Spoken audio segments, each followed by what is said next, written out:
बिस्मिल्लाहिर रहमानिर रहीम। हामीम वल किताबिल मुबीन इन्ना अंजलनाहु फी लाइलातिल मुबारकातिन इन्ना कुन्ना मुनजिरीन। सदाकाल्लाहुल आज़ीम। महतरम दोस्त बुजुर्ग আজিজ ও প্রিয় বন্ধুগণ, শবে বরাতের রাত্রির গুরুত্ব সম্পর্কে কিছু আলোচনা করবার চেষ্টা করাম ইনশাআল্লাহ। যে আল্লাহ তাআলা আমাদের জন্য যে 4টি পবিত্র রাত্রি দিচ্ছে, তার মাঝে থেকে শবে বরাতের রাত্রি অন্যতম এক পবিত্র রাত্রি।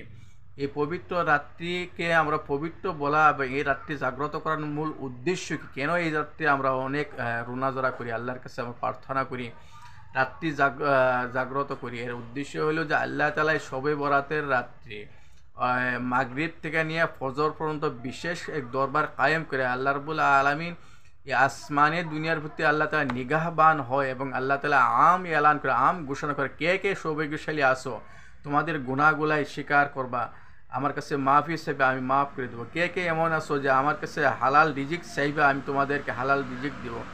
কে কে এমন আছো তোমরা মুসিবত অবস্থায় আছো, বিমার আজার আছো, অশান্তি পরিশ্রম আছো, আমার কাছে চাইবে, আমি তোমাদেরকে দিব। এর জন্যে আমরা বিভিন্ন উদ্দেশ্য নিজের গুনাহ মাফি, নেক হায়াত, আমার বিমার শিফা, আমার আল্লাহর কাছ থেকে হালাল রিজিক চাওয়া, এই উদ্দেশ্য আল্লাহর কাছে আমরা, যেহেতু আল্লাহ রব, আল্লাহ পালন আল্লাহ যা সর্বসর্বা আল্লাহ, আল্লাহর কাছে এই জন্যই আমরা জানা করি। এই শবে বরাতের রাত্রে বিশেষ আরেক গুরুত্ব হইল যে আল্লাহ তাআলা একজন মানুষের আয়ু এই শবে বরাতের রাত্রি নির্ধারণ করে, তার আয়ু কীরকম হইব, তার ভাগ্য কীরকম হইব, মানুষের ভাগ্য এই শবে বরাতের রাত্রি নির্ধারণ করে। এই জন্যই এর দ্বারা বোঝা যায় একজন মানুষের আয়ুর আর সামনের দিনগুলি তার আয়ু আরম্ভনীয় হয় এই শবে বরাত থেকে। ভালো হইব না খারাপ হইব, সুখের হইব না দুঃখের হইব, অভাবী হইব না ধনী হইব, এই সমস্ত কিছু সিদ্ধান্তকে শবে বরাতের রাত্রি। এইগুলো কথার গুরুত্বর প্রতি আমরা যত্নবান হইয়াই শবে বরাতের রাত্রি আল্লাহর কাছে কান্না কাটা করি, দোয়া প্রার্থনা করি, রাত্রি জাগ্রত করি। যেহেতু মাগরিব থেকে নিয়ে ফজর পর্যন্ত এ রাত্রি গণ্য হয়, আর জন্য সারা রাত্রি আমরা জাগ্রত করি। শবে বরাতের অন্যতম আরেক গুরুত্ব হইল যে এই শবে বরাতের রাত্রি থেকে নিয়ে সামনে 1 বছর পর্যন্ত যত মানুষ দুনিয়ার বুক থেকে বিদায় নিব, তাদের লিস্ট আল্লাহ তাআলা এই শবে বরাতের রাত্রি লিপিবদ্ধ করে।